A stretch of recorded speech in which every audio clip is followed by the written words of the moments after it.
नमस्कार दोस्तों, आपके अपने YouTube channel mister Subhash sir में आपका स्वागत है। तो आज के इस टॉपिक में हम अध्ययन करेंगे क्लास 12th NCERT मैथ आप व्यू एक्सरसाइज नंबर 3.4, जिसका क्वेश्चन नंबर 16 दिया हुआ है।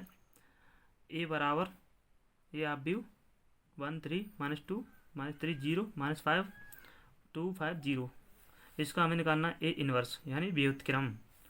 तो इसके लिए हम जानते हैं, हमारा नियम होता है इसको ए इक्वल टू आई ए, ये चलता है। अगर हमें व्युत्क्रम निकालना है तो यहाँ पर हम ए का वैल्यू लिख लेंगे, या व्यू 1 3 -2 और -3 0 -5 2 5 0 इक्वल टू, और यहाँ पर आई यानी जो कि हमारा तत्समक इकाई आप व्यू 1 0 0 और 0 1 0 0 0 1 ये लिख देते हैं। और यहाँ पर ए, इस प्रकार हमने ये लिख दिया। यहाँ जो ए है वो इधर लिख दिया है। अब हमें जो आई का वैल्यू इधर दिया हुआ है वही इधर इस पक्ष में बना के लाना है, और इधर एक नया व्यू प्राप्त होगा, वही हमारा व्युत्क्रम होगा। तो हमें यहाँ पर सबसे पहले ध्यान रखना है कि क्या लाना है, प्रत्येक जगह पर कौन सी वैल्यू लानी है। तो इसके अकॉर्डिंग हमें लाना है। यहाँ पर 1 लाना है तो 1 पहले से दिया है। यहाँ पर 0 ये 0, यहाँ पर 1, यहाँ पर 1, बाकी सब जगह 0 लाना है। तो इसके लिए हम संक्रियाओं का प्रयोग करेंगे। तो सबसे पहले हम एक संक्रिया प्रयोग करेंगे, यानी दूसरी वाली पंक्ति हमें लाना है, क्योंकि पहली वाली पंक्ति में हमें 1 दिया हुआ है। हमें इस तरह से चलते पहले इधर पहला अवयव सबसे पहले लाते हैं। तो हम यहाँ पर अपनी संक्रिया प्रयोग करते हैं, R2 एरो R2 + 3 R1, यानी अगर R1 में 3 का गुणा करके R2 में जोड़ दिया जाए तो हमारे यहाँ पर 0 प्राप्त हो जाएगा। तो इस तरह से हमारा जो R2 लाना है हमें, तो हमें पहली वाली पंक्ति हमें नो चेंज करना है, कोई परिवर्तन नहीं। तो 1 3 -2, और दूसरी वाली पंक्ति का इधर 0 हो जाएगा, तो यहाँ पर 0 लिख देते हैं हम। और यहाँ पर 3 का मल्टीप्लाई 9 हो जाएगा, 9 में 0 9, इस तरह से हमारा ये हो जाएगा। यहाँ पर 11 हो जाएगा। और इधर हमारा इसको भी हमें 0 लाना है, तो R3 हमें 0 लाना है, यानी पहला वाला अवयव। तो इसके लिए हम R3 में से घटा देंगे हम 2R1, इस तरह से हम कर देंगे। 2 का गुणा करके पहली पंक्ति में इसमें से घटा दें तो हमारा 0 हो जाएगा। इस प्रकार हमारे यहाँ 0 हो गया, और यहाँ माइनस प्राप्त हो, यानी -1 प्राप्त होगा, और यहाँ पर 4। यही वाली कैलकुलेशन इधर करते हैं जो इधर दिया हुआ है वो। तो यहाँ पर हमें प्राप्त होगा, हम पहले ब्रैकेट लगा देते हैं, कैपिटल ब्रैकेट बड़ा वाला। तो यहाँ पर 1 0 0, और यहाँ पर हमें प्राप्त होगा 3 1 0, और यहाँ पर होगा -2 0 और 1, और यहाँ ए लिख देते हैं। अब हमें यहाँ पर 0 प्राप्त हो गया है। अब हम चलेंगे यहाँ 1 लाना है हमें। तो यहाँ पर हम संक्रिया प्रयोग करेंगे, R2 एरो R2 + 8 R3, यानी यहाँ पर हम अगर 8 का गुणा करके और इसमें जोड़ दें तो यहाँ पे हमारा 1 हो जाएगा 9 की जगह पे। तो यहाँ पर हम लिख देते हैं अपना 1 3 -2, और यहाँ पर हमारा 0 रहेगा, और यहाँ 1 हो जाएगा, और यहाँ पर हो जाएगा हमारा 21, क्योंकि यहाँ 32 हो जाएगा। 32 में से 11 गया तो ये हमारा 21 बचेगा, और यहाँ पर हमारा 0 -1 और 4 इक्वल टू, यहाँ पर हम लिख देंगे हमारा जो कैलकुलेशन जो इधर कैलकुलेशन की थी वही इधर करेंगे। तो ये हमारा प्राप्त होगा 1 0 0 और -13 और 1 8, और यहाँ हो जाएगा -2 0 1, इस तरह से यहाँ पर लिख देंगे ए। अब हमें यहाँ पर लेकर आना है 0, और यहाँ पर भी 0, और यहाँ पर 1। तो हमें यहाँ पर संक्रिया प्रयुक्त करेंगे, R1 arrow R1 minus 3R2, यानी दूसरी वाली पंक्ति में 3 का गुणा करके पहली वाली पंक्ति से घटा देंगे तो हमारा ये प्राप्त होगा 10 माइनस 65, और यहाँ पर होगा हमारा 0 1 21, और इधर हमें लाना 0, तो इसके लिए भी हम एक संक्रिया प्रयुक्त करेंगे R3 arrow R3 plus R2 से, इस तरह से। तो ये हमारा हो जाएगा इधर 0 0, यहाँ पर 25 हो जाएगा 25 इक्वल टू, और यही वाली संक्रिया इधर भी प्रयुक्त करेंगे तो यहाँ पर हो जाएगा हमारा 40 माइनस 3 माइनस 24, और ये हो जाएगा माइनस 13 1 8, और यहाँ पर हो जाएगा माइनस के 15 1 9, यहाँ पर ए लिख देंगे। यहाँ पर मिस प्रिंट हो गई थी, यानी माइनस का, तो यहाँ पर माइनस का बनी रहेगा। इसके बाद हमें यहाँ पर लेकर आना है 1, तो इसके लिए हम संक्रिया प्रयुक्त करेंगे, यानी R3 एरो R3/25, यानी 25 का भाग इधर देना पड़ेगा हमें, तो हमें यहाँ पर 1 प्राप्त हो जाएगा। तो हम यहाँ पर लिखेंगे 1 0 माइनस 65, और यहाँ पर 0 1, यहाँ पर लिख दिया जाएगा हमारा 21 जो लिखा है, और यहाँ 25 का भाग 0 ही रहेगा, यहाँ भी 0, और यहाँ पर 1 हो जाएगा 1 इक्वल टू, वही वाली संक्रिया इधर प्रयुक्त करेंगे। तो जो पहली 2 रो हैं उनको हम जैसा है वैसा ही लिख देंगे, कोई परिवर्तन नहीं होगा, और ये भी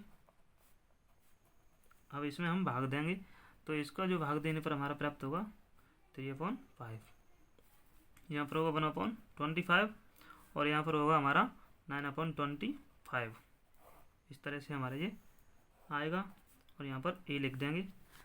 इसके बाद हमें यहाँ पर लेकर आना 0, और यहाँ पर भी 0, तो इसके लिए हमें संक्रिया प्रयुक्त करनी होगी, यानी R1 सबसे पहले लाना है हमें, तो R1 arrow R1 plus 65 R3, यानी अगर इसमें तीसरी वाली पंक्ति में 65 का गुणा करके पहली पंक्ति में जोड़ दिया जाए तो इधर 0 हो जाएगा, तो यहाँ पर हम, और यहाँ पर भी हमें 0 लाना है, तो R2 arrow R2 minus 21 R3, और इधर 21 का गुणा करके इसमें घटा दिया जाए तो यहाँ पर भी 0 हो जाएगा, तो हमें यहाँ पर लिख देंगे, यहाँ पर 1 आएगा हमारा, यहाँ पर 0, और यहाँ पर हमारा 0 आएगा, यहाँ पर 0, यहाँ पर 1, यहाँ पर 0, इस तरह से कैलकुलेशन करने पर, और ये हमारा नो चेंज रहेगा क्योंकि इसमें हमें कोई परिवर्तन नहीं करना है, 0 0 1 इक्वल टू, यहाँ पर हमें थोड़ा करना पड़ेगा, तो यहाँ पर कैलकुलेशन करने पर हमारा पहला जो पंक्ति है वो हमारा प्राप्त होगा 1, और पहला जो अवयव है 1, दूसरा वाला अवयव है वो हमारा माइनस का 2/5, और ये 24 की जगह पर हमारा आएगा माइनस का 3/5, और इधर माइनस 2/5, और यहाँ पर हमारा हो जाएगा 4/25, यहाँ पर हो जाएगा 11/25, और लास्ट पंक्ति है वो हमारी नो चेंज रहेगी, इसमें कोई परिवर्तन नहीं करना है।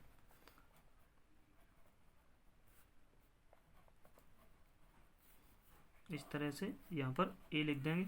अब दोस्तों आप देख सकते हो यहाँ पर हमारा जो इकाई अवयव है वो प्राप्त हो चुका है 1 0 0 0 1 0 0 0 1। इस प्रकार जो हमारा ए इनवर्स का जो मान है, ए इनवर्स का जो मान है वो हमारा ये आएगा, ये हमारा ए इनवर्स का मान है। इसी को हम आंसर के रूप में लिख सकते हैं। ये इस प्रकार हमारा जो 16 नंबर क्वेश्चन है वो समाप्त हुआ। अगर अच्छा लगा, क्वेश्चन समझ में आया हो और वीडियो अच्छा लगा हो तो चैनल को सब्सक्राइब करो, लाइक कीजिए और घंटी का बटन ज़रूर दबाएं, जिससे आगे आने वाली वीडियोज़ की नोटिफिकेशन आपके पास सबसे पहले पहुंच सके। धन्यवाद। एक्सरसाइज 3.4 यानी आप व्यू का व्युत्क्रम ज्ञात करना, जिसका क्वेश्चन नंबर 70 दिया हुआ है। यह आप व्यू जिसको मैंने ए के बराबर मान लिया है। तो इसके लिए अभी हम ए इक्वल टू आई ए प्रयुक्त करेंगे।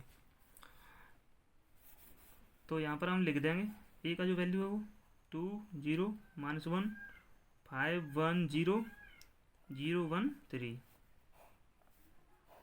इक्वल टू, और आई का जो वैल्यू है वो होता है 1 0 0। ये 3/3 कोटि का आप व्यू है, और यहाँ पर लिख देंगे हम 0 1 0 तो और 0 0 1, यानी 3/3 कोटि के लिए जो आई का वैल्यू होता है वो ये होता है। अब हमें यहाँ पर संक्रियाओं का प्रयोग करके जो आई का मान इधर है वो इधर कैलकुलेशन करके लाना है। तो यहाँ पर हमें 1 लाना है सबसे पहले, यहाँ 1 है तो यहाँ पे 1 लाना है, बाकी 0 0 और यहाँ पर 0, यहाँ पर 1 और यहाँ पर 0 0 0 1, इस तरह से हमें लेकर आना है। तो इसके लिए हम संक्रिया प्रयुक्त करेंगे। सबसे पहले हम R1 और R2 को एक दूसरे की जगह पर ट्रांसफ़र कर देंगे, यानी R1 एरो R2 इस तरह से, सॉरी R2। तो यहाँ पर हो जाएगा 5 1 0 और यहाँ हो जाएगा 2 0 -1, और यहाँ जो नो चेंज रहेगा 0 1 3 इक्वल टू, यहाँ पर भी वही क्रिया दोहराएंगे 0 1 0 और 1 0 0, यहाँ पर 0 0 1, ये हमारा आगे यहाँ पर ये लिख देंगे। अब हमें यहाँ पर 1 लाना है, तो हम दूसरी वाली पंक्ति में 4 का गुणा करके, सॉरी 2 का 2 दूनी 4 और 5 में से अगर 4 घटा दे तो 1 बचेगा। इस तरह से हम ये वाली संक्रिया प्रयुक्त करेंगे। R1 लाना है, R1 एरो R1 - 2 R2 इस तरह से। तो यहाँ पर हमें प्राप्त होगा 1 और यहाँ पर प्राप्त होगा, क्योंकि इधर मल्टीप्लाई 2 का करें तो यहाँ पर 0 रहेगा, तो यहाँ पर भी 1 और यहाँ पर 2, क्योंकि 0 माइनस इस तरह से, यानी 0 में से हम घटाएंगे 0 - 2 इंटू माइनस का 1, तो माइनस इंटू माइनस यानी प्लस का 2 आएगा, तो यहाँ पर 2 हो जाएगा। और यहाँ पर हमें कुछ नहीं करना है, ये हमारा नो चेंज रहेगा -1, और यहाँ 0 1 3 इस तरह से ये हमारा बन के आएगा। इक्वल टू, यही वाली कैलकुलेशन इधर दोहराएंगे, तो यहाँ पर हमारा -2 और यहाँ पर 1 और यहाँ पर 0, ये सब आएगा, और यहाँ 1 0 0, यहाँ 0 0 1, यहाँ ए लिख देंगे। अब हम यहाँ पर लाना 0, तो हम यहाँ पर संक्रिया प्रयुक्त करेंगे R2 arrow R2 - 2 R1 R2 - 2 R1 इस तरह से हम करेंगे। तो हमें यहाँ पर प्राप्त होगा 1 1 2, जो नो चेंज रहेगा पहली पंक्ति। दूसरी वाली पंक्ति हो जाएगी हमारी 0, ये हमारा -2 हो जाएगा, और यहाँ पर -5 और यहाँ पर 0 1 3, ये नो चेंज रहेगा क्योंकि हमें R2 लाना था। इक्वल टू, यहाँ पर हमें पहली वाली पंक्ति में कुछ नहीं करना है, हमें दूसरी वाली पंक्ति लानी है। तो हमें यह प्राप्त होगा 5 -2 और 0, और तीसरी पंक्ति नो चेंज, यहाँ पर ए। अब हमें यहाँ पर 0 लाना है, और यहाँ पर 1 लाना है, और यहाँ पर 0 0 0, यहाँ पर 1 इस तरह से। तो अगली वाली जो हमारी संक्रिया है वो प्रयुक्त होगी R2, यानी R2 एरो -R2, यानी 2 माइनस का मल्टीप्लाई कर देंगे। तो यहाँ पर हमें 1 1 2 0 प्लस का हो जाएगा 2, यहाँ पर 5 भी प्लस का हो जाएगा 0 1 3 इक्वल टू, इसमें नो चेंज, 2 1 0, यहाँ पर माइनस का 5 हो जाएगा, यहाँ प्लस का 2 हो जाएगा और यहाँ 0 रहेगा, यहाँ 0 0 1, यहाँ पर ए लिख देंगे। अब हमें यहाँ पर 1 लेकर आना है, तो इसके लिए संक्रिया प्रयुक्त करें R2 arrow R2 minus R3। तो पहले वाली जो पंक्ति है वो नो चेंज, 1 1 2, यहाँ पर 0 में से 0 गया तो 0 ही रहेगा 0, और यहाँ पर 1 हो जाएगा और यहाँ पर 2 बचेगा, और यहाँ 0 1 3, नो चेंज रहेगा, इक्वल टू। अब यहाँ पर हमें प्राप्त होगा, इधर भी वही करेंगे, तो -2 1 0 और -5 2 -1 0 0 1, ये लिख देंगे यहाँ पे। अब हमें यहाँ पर 0 लाना है और यहाँ पर भी 0 लाना है, तो हम यहाँ पर संक्रिया प्रयुक्त करेंगे R1 arrow R1 minus R2 और तथा R3 भी लाना है हमें 0 यहाँ पर, तो R3 arrow R3 minus R2, इस तरह से हम संक्रिया प्रयुक्त करेंगे। तो हमें यहाँ प्राप्त होगा 1 0 0, क्योंकि 1 में से 1 जाएगा, 2 में से 2 जाएगा, तो यहाँ पर पहली जो पंक्ति है वो 1 0 0, यहाँ 1 में से 0 जाएगा तो कोई भी इफेक्ट नहीं, 1 ही रहेगा, और यहाँ पर हमें 0 1 2 ही लिखना है, क्योंकि इसमें कोई परिवर्तन नहीं करना है, और यहाँ पर 0 0 1 0 0 1 इक्वल टू, और यहाँ पर हमें प्राप्त होगा 3 -1 1 और -5 2 -1 5 -2 और 2, यहाँ पर ए लिख देंगे। अब इसके बाद हमें यहाँ पर 0 लाना है, तो इसके लिए हम संक्रिया प्रयुक्त करेंगे। संक्रिया हमारी प्रयुक्त होगी R2 arrow R2 minus 2 R3, यानी तीसरी वाली पंक्ति में 2 का गुणा करके अगर इसमें से घटा दिया जाए तो 0 हो जाएगा यहाँ पे। तो ये प्राप्त होगा हमें 1 0 0 0 1 0 0 0 1, ये आ जाएगा इधर, और यहाँ पर हमारा आ जाएगा 3 -1 और 1, दूसरी वाली पंक्ति में आ जाएगा हमारा -15 और 6 -5, इस तरह से हमें प्राप्त होगा। लास्ट रो में हमें प्राप्त होगा 5 -2 और +2, यहाँ पर ए लिख देंगे। इस प्रकार आप देख सकते हो यहाँ पर हमें एक आई आप भी प्राप्त हो चुका है, जो आई का वैल्यू होता है, अतः हमारा जो ए इनवर्स का जो वैल्यू है, ए इनवर्स हमारा ये है, ये हमारा ए इनवर्स का मान प्राप्त होता है। इसके बाद हमारा क्वेश्चन नंबर 18 दिया हुआ है, अवयव ए तथा बी एक दूसरे के व्युत्क्रम होंगे केवल यदि, हमारा जो ऑप्शन दिया हुआ है उसमें एक शर्त है, यदि वो सही है तो हमारा ए तथा बी एक दूसरे के व्युत्क्रम होंगे। तो यहाँ पर पहला ऑप्शन दिया हुआ है A B equal to B A, अगर ए बी बी ए दोनों बराबर होंगे गुणा करने पर ए बी बराबर बी ए, तो हमारा इस तरह से हमारा ये सही नहीं है। और यहाँ पर ये ऑप्शन दिया दूसरा A B equal to B A बराबर 0, यानी दोनों अब 0 होंगे तब।